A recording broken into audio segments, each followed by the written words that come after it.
Mary Mac Bakehouse has started a newsletter.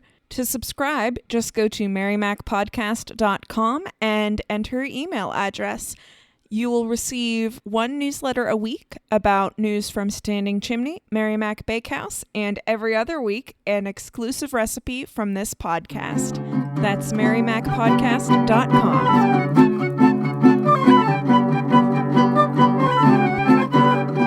Hello and welcome to In the Kitchen with Mary Mac. Today, we're going to tell you about an Italian recipe that is great if you have a garden, because if you have a garden, then you gotta ciambotta, okay? Oh, we've been dying to say that all this time. This is a recipe for a dish that is called ciambotta, which in Italian, it's kind of like a slang term or a regional term in Italian, and this dish comes from southern Italy. I believe it's very popular. I think everything, though, it always says when you're looking at something that it's popular in Calabria. It's a dish from southern Italy. I think they might put that on websites because it's fun to say Calabria. It's also... It might not be popular there, but it is fun to say, and it's also fun to say. Ciambotta, which you'll now be able to use this word because this is like I said, it's a regional or a slang term, and it means a mess. Okay, so like if something is just a bunch of stuff thrown together or garbled, or like for example, if somebody's telling you a story and it's all garbled and out of order and confusing, you can say that they're just talking like ciambotta. It's a mess. They're talking in a mess. You walk into your child's room, there's laundry all over the place. You go, what is this ciambotta? Ciambotta? See, you could use it all the time, so it's such a great word. So what is ciambotta the food? It's basically one of those dishes that it's when everything's on in your garden, everything's ready. So many different vegetables are ready. So you take all those vegetables and you make dinner with them. So what this is it's a soup or a stew, or it can also be made into a sugo, which is a sauce that's made from fresh vegetables, fresh tomatoes. So it can also be made into a sugo, but it is basically, it's a bunch of vegetables that are sautéed and cooked together, and you can serve them several ways. They can either be first course soup kind of a thing. They can be a main course stew. This can be a main course stew. It's very common, I guess, to add seafood to this dish. So mussels or shrimp or something like that can be added to it. Meat can be added. Sausage is another common thing that's added to this dish, but you don't need that at all.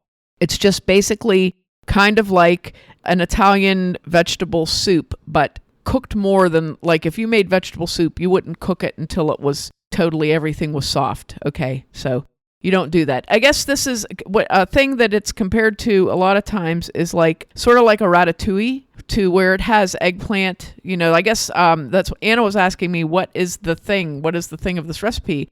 And the foundational rule of ciambotta is that it would have eggplant or zucchini or both and tomatoes in it. So it's that sort of a thing. So it's like, you know, when your squash is on, when your eggplant is on, when your tomatoes are on, and everything's on at the same time, then you would make this dish. And you can put any vegetable basically in this. You could put any kind of vegetable, even root vegetables in this. The one thing that you will not find, however, very rarely, I'll say, in Italian cooking and never in French cooking, is you will never find corn, because corn is considered an animal food. So you would very rarely find that vegetable in an Italian, or especially French. French won't use it. But in Italian food, you don't find that. So what I did, the ciambotta that I made was made with what I had on hand.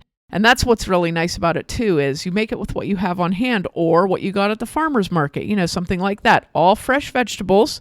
The only thing that was not a fresh vegetable in my ciambotta was I used 1 small can of tomato paste. So this is how you make it.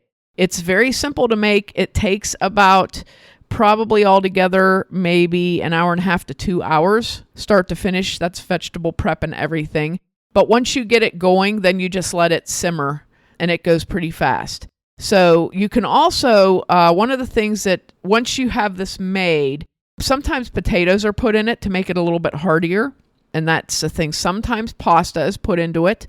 So it's like a stew with pasta in it. So it'd be like real thick, or what you might call a pasta dish normally, I had it with potato gnocchi. So I cooked the gnocchi and then and I tossed it in olive oil, and then we put that in the bottom of the bowl and then topped it with the ciambotta, and it was very good. It's very good like that. And it's all vegetable. So really this is a vegan dish because there's nothing in it but vegetables. But you could put cheese on it. Often people cook it with a cheese rind in it, or they put Romano cheese or Parmesan cheese, but Romano. I did put some Romano on ours when it was done cooking, but you don't need to do that. So this can be like an all vegetable meal with a pasta or something like that, and it's really good and very filling and hearty. So here we go. How do you make it? First of all, you need a really big skillet or a Dutch oven, stovetop Dutch oven. And what you're going to do is you're going to take about 2 tablespoons of olive oil and saute 1 whole onion chopped and 2 to 3 cloves of garlic minced. Put that in and start to saute it. And then you can get your next 3 items that are going in ready. You're going to have an eggplant, not a real big eggplant. I would say maybe like about a average size eggplant, not one of those giant eggplants. So peel that and cube it. Throw that in the skillet. Take your zucchini, leave the skin on your zucchini, cube that, throw it in the skillet. Your yellow squash, cut it down the middle and take the seeds out of it. Cube that and throw it in. And stir those around and get them going. You might have to add a little more olive oil. I added a little more a couple times when I thought it was looking a little bit like the big problem is eggplant is like a sponge, so it sucks it all in, So once you start cooking that, it'll suck it all up, but it does break down later on, so it kind of gives it back. But while you're trying to saute things, you might need more olive oil in your pan. And if you don't have squash or you don't have eggplant, it's okay to just leave one of those out. Yeah, right. Right. Yes. This is just how I made it. This is also one of those recipes where everybody makes it their own way with what they like.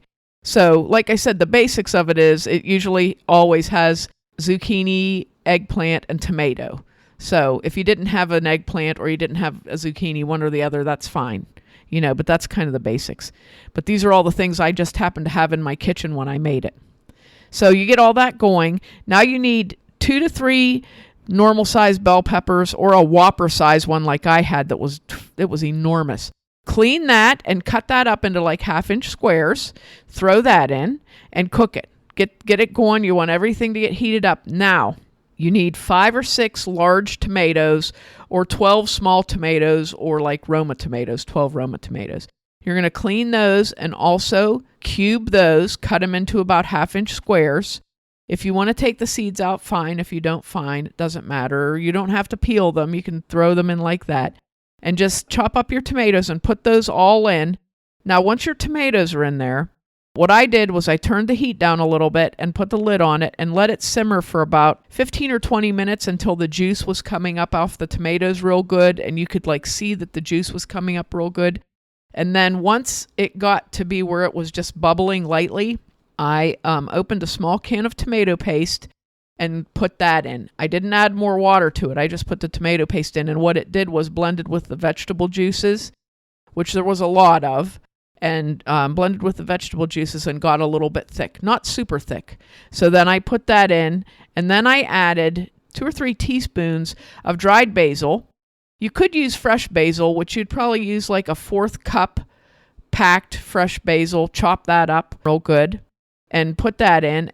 Salt and pepper to taste. Not a ton, but salt and pepper to taste. And I let that simmer a little bit. And then I put in a small can of mushrooms. I forgot to add that. I had mushrooms, so I put in a small can of mushrooms. You could also use fresh mushrooms, store-bought, if you wanted to, like an 8-ounce package of fresh mushrooms, cleaned and sliced. So I threw those in and let that cook. If you want to add potatoes to this to make it more like a stew, scrub 3 or 4 potatoes, and you can leave the skin on and cube those up into like maybe a 1-inch cube and put them in when you're putting in the eggplant, zucchini, and yellow squash, or if you're using those before tomatoes to saute them a little bit. But like I said, you don't have to put potatoes in this. So once you get your seasonings in there, down to your mushrooms and everything.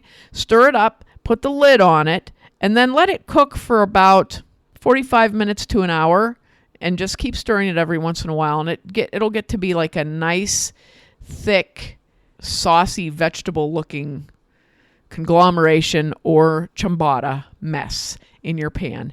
It's just all kinds of vegetables in there, and it had the flavors that develop are so good from this. It's just really good.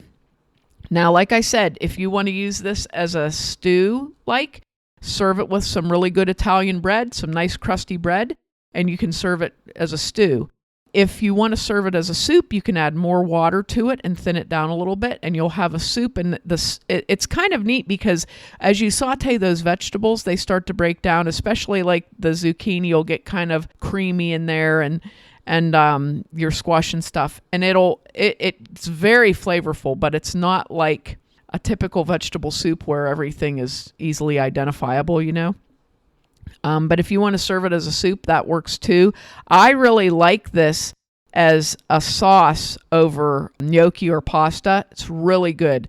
That type of sauce, like I said, that's called a sugo, and a sugo is basically a sauce that's made with fresh vegetables, typically fresh tomatoes and garlic and basil.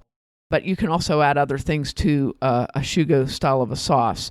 So over the potato gnocchi, it was really, really good. It was like the perfect addition, to have it in there with the potato. It was very, very good.